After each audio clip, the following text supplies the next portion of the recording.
The show you're about to watch is incredibly powerful. Survivors share their story of faith and hope in overcoming tremendous obstacles. But be warned up front that from time to time, there will be difficult details that come out that are for adult audiences. So our prayer, our hope is that you're built up and encouraged by watching After Columbine.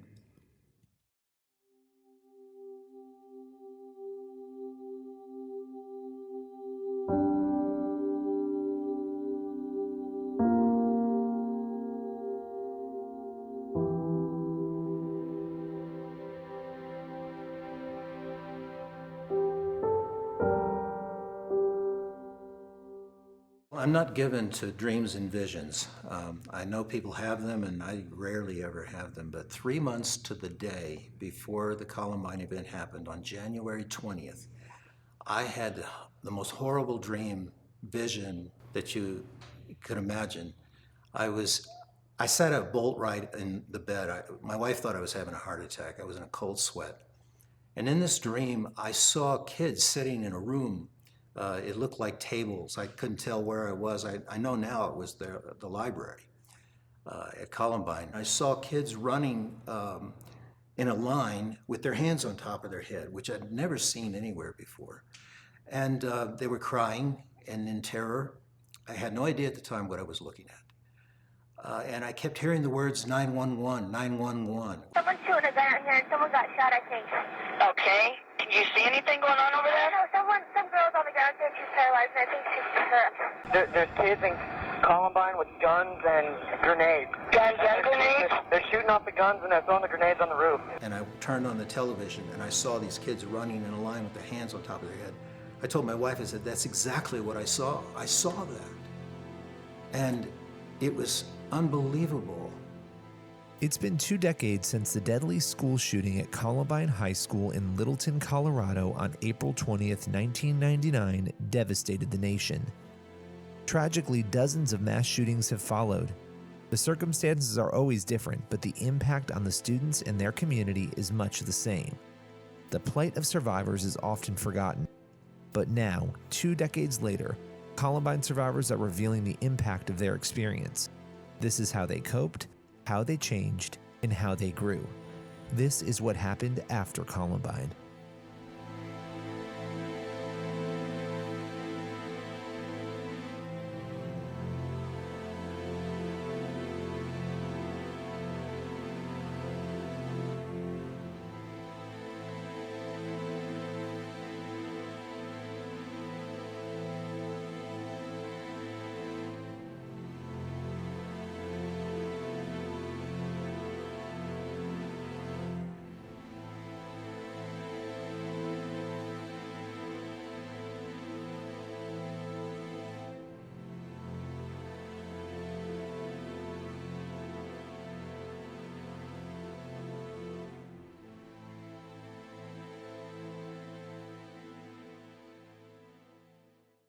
On April 20th, 1999, the day the shooting happened, I was on my way to school with my sister, and we got into a little fight.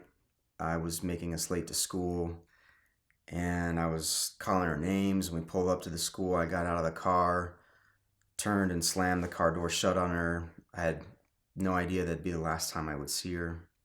I went to the library to study for a test during my lunch period, and I was there with 2 friends, Matt and Isaiah, and I heard popping noises coming from outside the school. I thought it was a senior prank. I thought some seniors were setting off some fireworks. We looked at each other, wondering what the noise was, kind of laughing. Some seniors must be pulling a prank. And then this teacher ran into the room, and she was completely frantic. She was screaming at all of us to hide and get underneath tables, and she got on the phone with the police.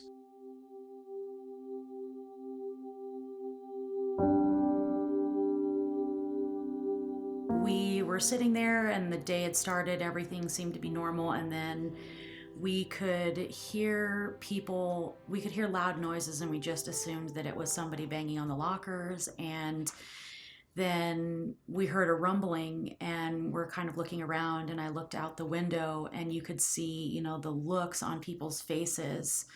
you knew that something was wrong. Then we see how many students are actually coming out that side entrance. So we all stood up.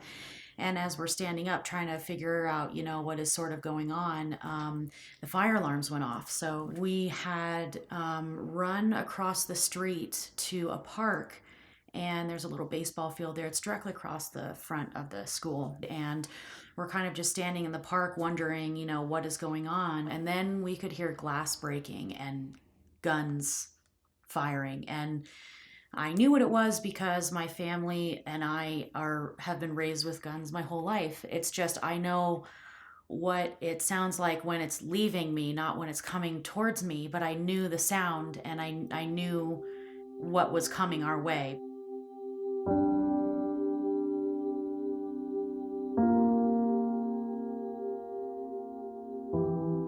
We heard the gunshots outside, and then there were two doors, one that went to the hallway and one that went to the outside of the building. And we could hear the echoes of the gunshots coming through both. So we didn't really know where they were. And right after that, a teacher ran in and she was yelling, "Everyone get down, there's kids with guns." And that's when I remember looking around and people started, you could see the fear and the panic and confusion on people's face. And then the gunshots started getting really close to the hall, out in the hallway. I just saw the silhouette of a shape in the door and the firearm starting to lower. And that's when I knew that that they were targeting me. So he's standing at the door and he lowers the shotgun, almost in slow-mo, and I'm trying to figure out, what to do, where to go, and he fires a shot, and it hits me in the lower left side of my back. And then I jump down behind a copy machine, and there was a wooden, half wall there as well. And I just got behind that, and he fired 2 or 3 more shots that went over my head, and it hit the desk that was in front of me and blew shrapnel back into my face. And, there's metal, or there's wood and plastic and glass from the computers, and everything just kind of blew back and ricochet, and I got a piece of wood lodged in my eye. And then they came in, and, I could tell that they were in the library. They were closer, and they said, "Everyone get up. Everyone with a white hat, get up." There was not a lot going on, and then all of a sudden I heard explosions and more gunshots just firing at random. The 2 murderers targeted a lot of different people, and one of the groups of people that they targeted were jocks, the football players, and those were the guys that wore the white hats. And that's one of the groups that they targeted. They did target a lot of people. They made lists of people who they wanted to kill. Basically what it boiled down to was everyone. They wanted to kill everyone but them. They came over to where I was, and they saw my friend Isaiah. Isaiah was a very few African-American students in my school. And they chose April 20th as the day to do the shooting because that was Hitler's birthday. So when one of them saw Isaiah, they called him an N-word, and they said, "Hey, come over here, we have an N-word over here." And they drug Isaiah out from underneath the table, and they were making racial slurs at him, and he was backing up, terrified, and the last thing that he said was, "I want to see my mom." And they shot and killed Isaiah, and they shot and killed Matt, and left me underneath that table. And I was frozen with fear. I thought I was going to die. And the only thing that I knew to do was to pray. So there was several moments in the library where they were walking around and shooting at random and asking student questions. They had fired a bunch of shots, and a couple students were obviously wounded, and one was crying out, "Oh my God, oh my God, oh my God, help me, God, help me." And one of them walked up to her and said, why do you believe in God? And she kept saying, oh my God, help me, God. And he replied, I am God. And he fired more shots. And then later on, there were more questions of, do you believe in God? And I clearly heard someone say yes, and more shots.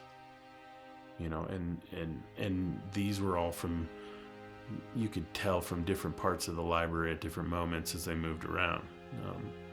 There was a lot of talk, and so I felt really helpless to even try and do anything. And I was praying. I was praying to God to let me live, to end this, you know, what was happening.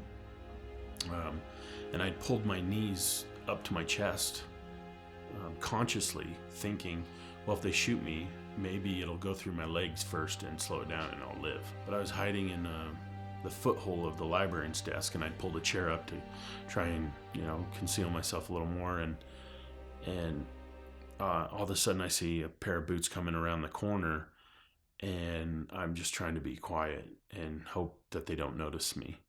And then I see another pair of boots come from the opposite direction. And all of a sudden the chair that I had pulled in gets ripped out and slammed against the wall behind me, or behind them.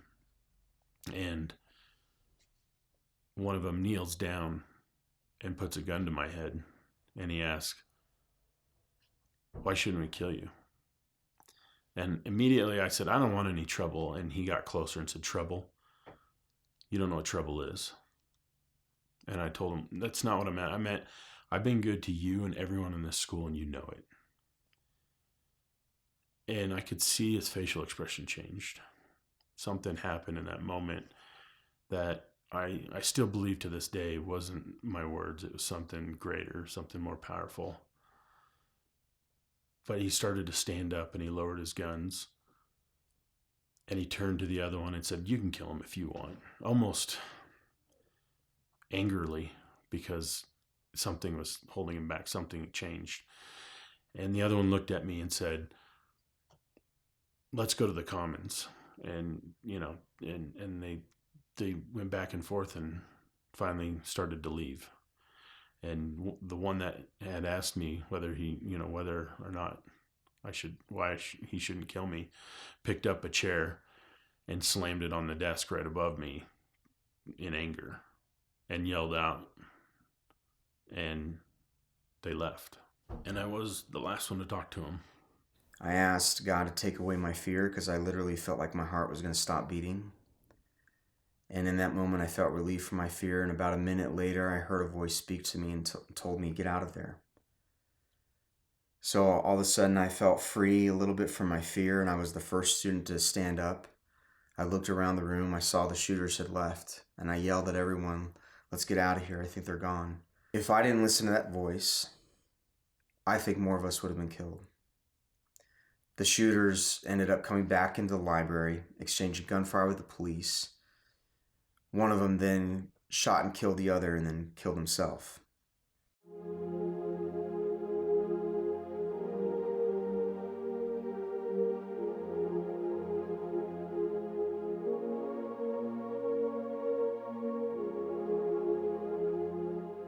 I told people a number of times that I felt like people were praying for me, and I'd never said that before in my life, but I did. I felt like I was being carried through the day, and maybe it's partly the shock, but I felt like there was something more as well, something spiritual happening with me. But the biggest thing I dealt with was anger. I watched on the media as people were searching for answers, and why did Columbine happen? Why did these two boys do what they did? I watched as this narrative started to unfold over the media, and the narrative basically went like this. These two boys were bullied at school and were pushed to the edge. So that's not the story at all. That's not the story of Columbine. It isn't. The main reason that Columbine happened was not bullying, and that was the big narrative. The main reason is the shooters. It's them. It's their hearts. It's the things that they chose. This was an attempt to seek out glory and fame for them. And the media that they chose to dwell on in their life really had a big effect on them. I mean, this school shooting became a fantasy of almost being in power and taking control and showing everybody how, in a sense, how great they were. It was a delusional fantasy, like something you'd watch. They watched one of their most favorite movies. It was a very violent movie over 100 times. They took on this persona of that they were watching in entertainment. And I think there just became a line in their mind somehow where they didn't separate entertainment from reality. One of the things that I've learned about evil is seeing through it. There's a verse that says, if your eye is single, it is full of light. But if it is dual, it is full of darkness. And it's talking about seeing through both good and evil. And seeing that we have a God that's in control, and seeing through both good and bad that happens to your life, that God has a plan. And seeing with an eye of faith, a single eye of faith, through both good and bad that happens in your life, and knowing this has a purpose. This is serving a purpose. So the pain that you go through, the trouble that you go through, the awful things, it has a purpose. But you have to have an eye of faith to see it. And that eye of faith will really help you get through it.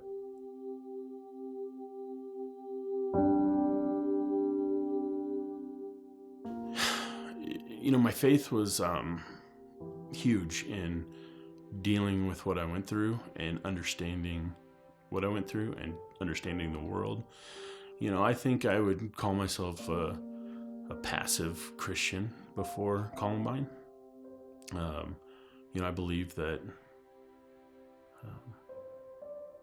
God created the earth, and, you know, but I'd never really dove deep into what it really meant.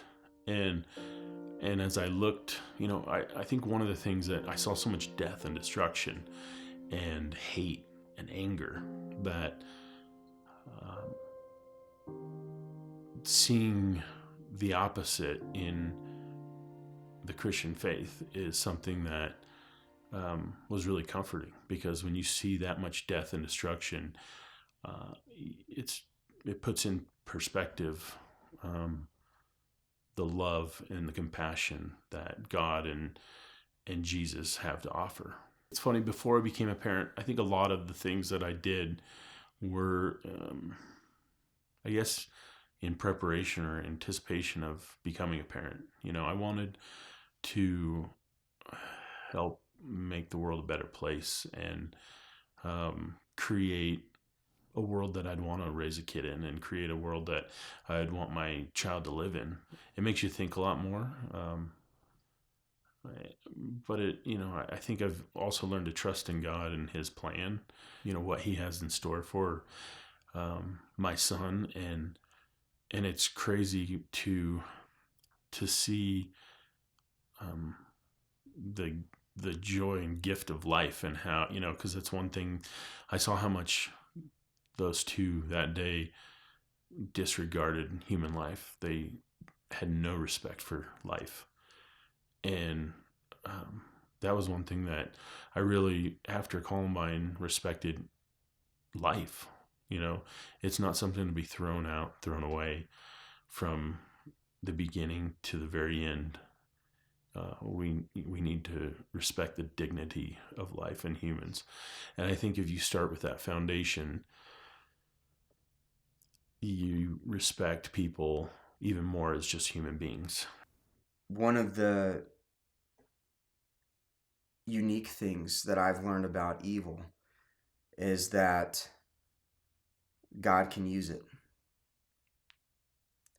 Is that what seems to be like nothing but a bloody tragedy, God has a plan.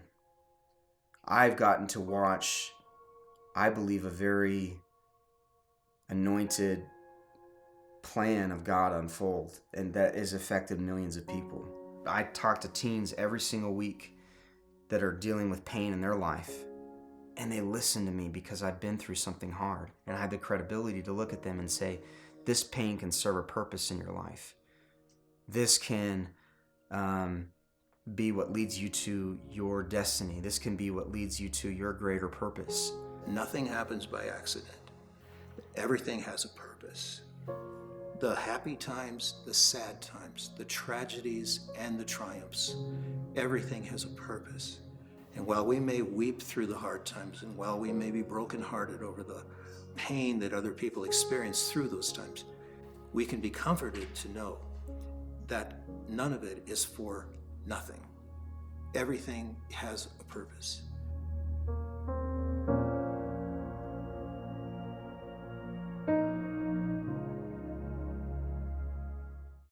I'm Billy Hollowell from pureflix.com, and thank you for tuning in to our After Columbine chat. The show that you just watched dove deep into faith themes, and I'm excited to be here today with Pastor Shane Eidelman. How you doing today? It's great to be here. Thank you. So, this is a heavy episode that we just is. watched, hearing survivors talk about what they went through at Columbine, and it's the 20th anniversary. Right. When you think back to that, 20 years ago, I think it was an event that shocked so many of us. What comes to your mind? Actually, two things come to my mind. Number one, the immense amount of pain and the questions out there. That's where the question comes from: how could a good God allow this type of evil? But also for me, maybe I'm a little bit different than others in this, but I look at how far our nation has drifted from God and removing him from the school system, from governmental offices. And as you see that drift away from God, you see now violence like this is an alarming rate. I think that was the first major school shooting. It was. But since then, it seems like it's really escalated. So that I think I was probably 20s, in my early 20s, and I still remember hearing about it and just could not believe it. So a lot of pain, a lot of unanswered questions too, I think that many people have, including ourselves. Yeah, and hearing from people who have gone through something like this, right? Right. Hearing them talk about their faith, not only how their faith helped them in the middle of that event, right? Because some of these people were Christians, they were believers going through this event and experiencing trauma and praying during it. But really, after the event ended, how did they move forward? And where are they 20 years later? And to be able to sort of look at their lives, I think it opens a lens into something really powerful about how with God we can overcome and move past things. But you mentioned that question of, how can a good God allow this kind of event? And what do you say to somebody who asks you that? Well, usually it depends where they're at. With the victims, this isn't a time to break down Romans 8, all things work together. It's a time to listen. It's a time to listen and try to understand where they're coming from, let them express that pain.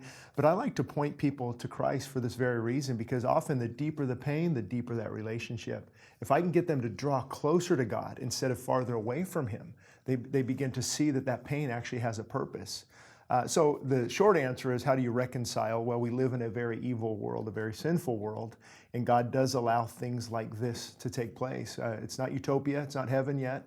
And so faith is really all we have, that deep assurance of who God is, his sovereignty, that we can trust him no matter what, and we should run to him. But many people, though, instead of becoming better, they become bitter. Instead of running to God, they run away from him and become angry and wonder, how could God allow this? So I encourage people to let this pain push you to the cross. That was the whole point of the cross, is to redeem fallen mankind and for us to run to him, not away from him.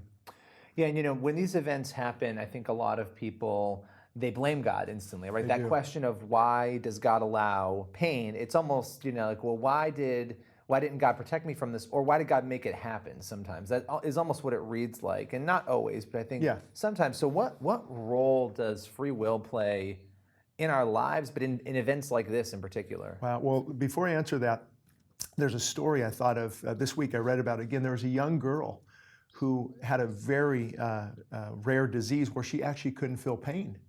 So she had fingers removed, toes were cut off, amputated, and her mom, because she'd touch an iron or the heat on the stove or the fireplace, couldn't feel pain. And her mom's prayer every day is, God, help my daughter feel pain. So you see that pain can have a purpose. Without pain, she didn't. Now with this Columbine event, I'm not trying to, make this a positive thing whatsoever. But there the way is God uses exactly. something. Yeah, there's purpose in pain if we draw to Him and not away from Him. But back to the old question of free choice, free will. Absolutely, man. Even though within God's sovereignty, God is sovereign. We know that God is sovereign, but within that, He allows. We are moral agents, so we have that responsibility and that will to choose death, choose life, choose good, choose bad. And these boys that set out to do this, I'm sure you're aware of this, but they were planning on doing a lot more harm. The propane tanks that they had, those bombs, if they could have killed 400 or 500 people in the cafeteria, then they wanted to drive their cars through the news media and just cause a lot of just disaster. So where does this come from? It comes from that evil heart. Just they planned this, I think, over a year and a half. So to answer the question is absolutely, this is where free will would play in to God's sovereignty as well. In understanding that people have the choice, and that the shooters in this case, they made a choice. And one of the things that came through in this particular episode, and we see it in the series after Columbine, is the survivors talking about what we put around ourselves, the influence of the things we surround ourselves with, and what those shooters chose to surround themselves with. And when we think about just our lives in general, we pull back from this event because obviously we all make decisions about things we're going to watch, we're going to listen to.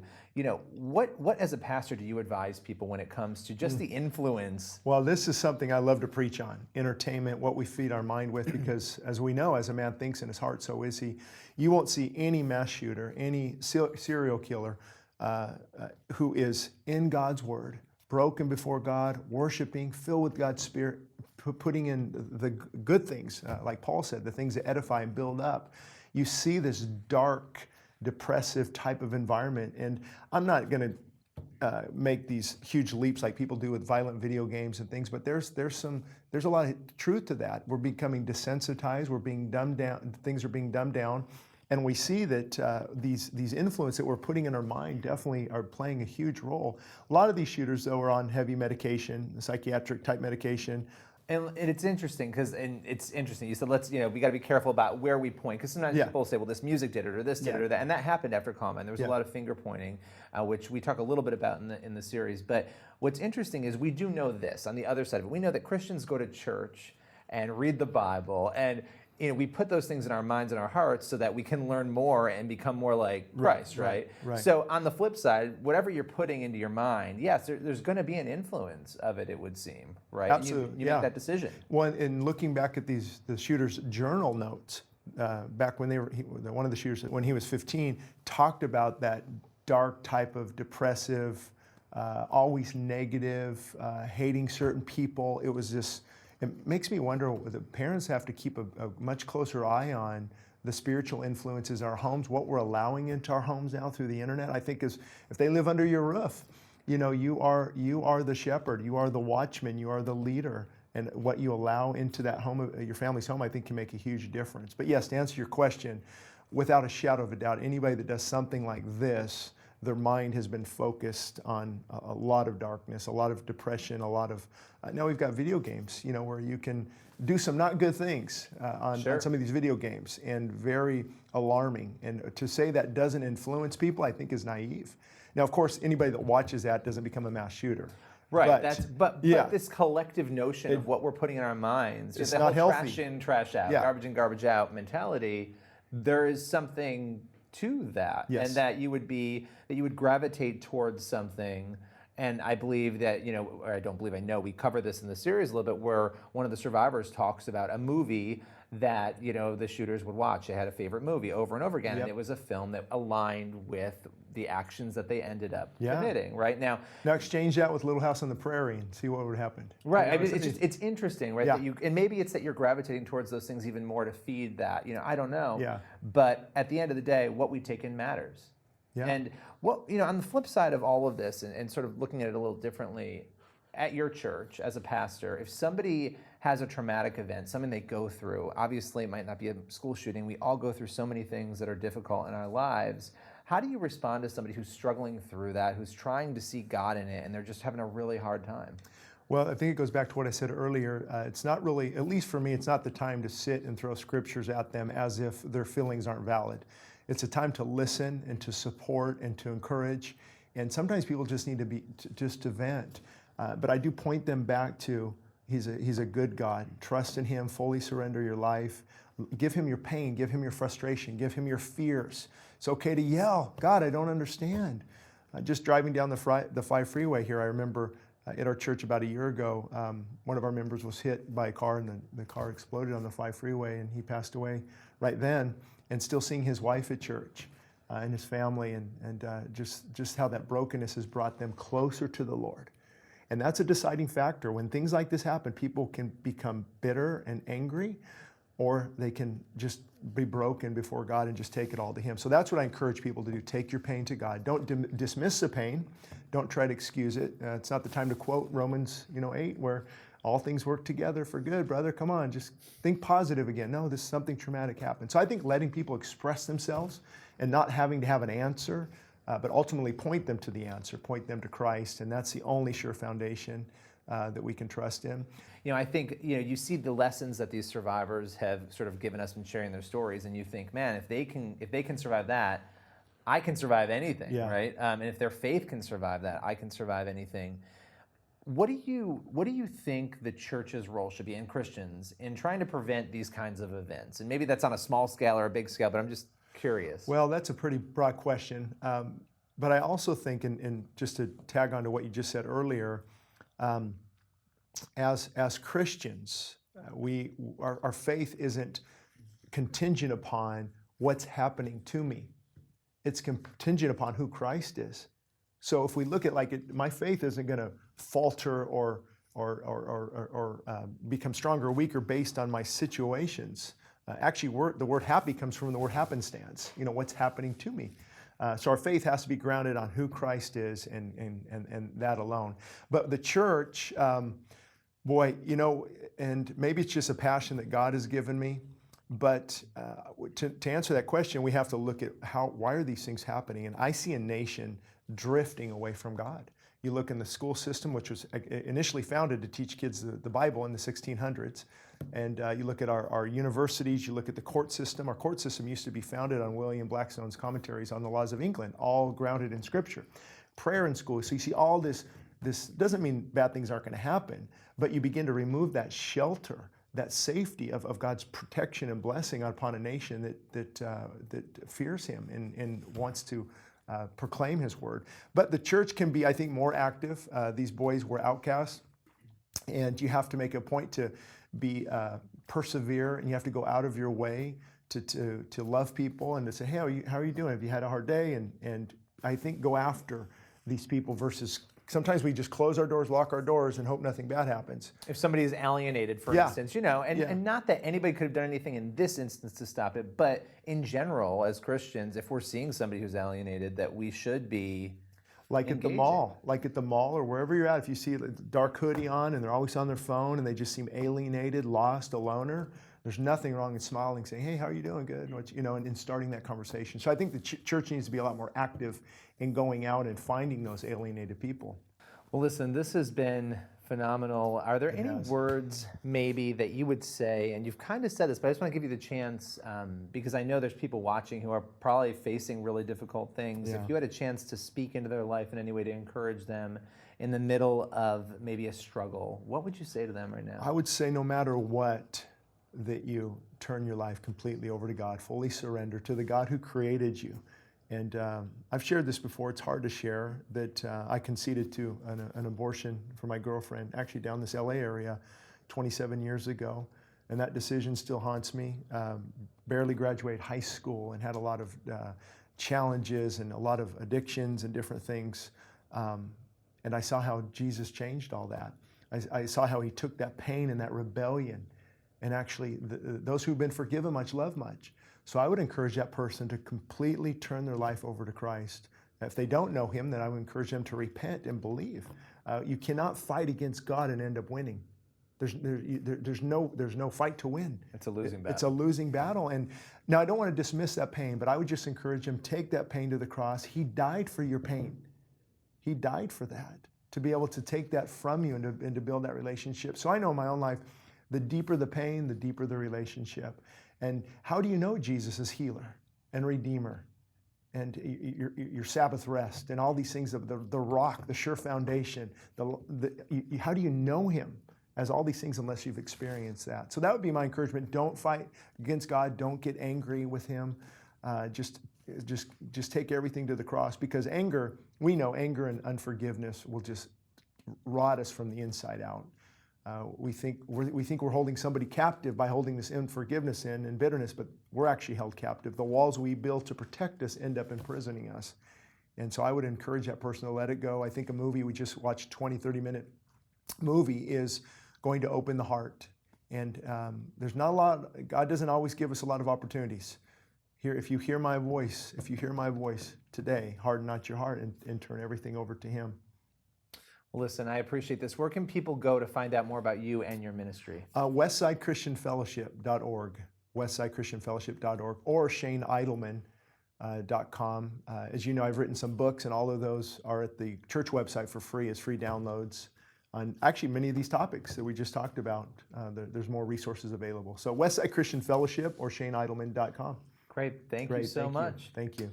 Everyone else, thank you for tuning in to our After Columbine chat. Please stay tuned for the next episode where we will be exploring the issue of forgiveness. Thank you very much.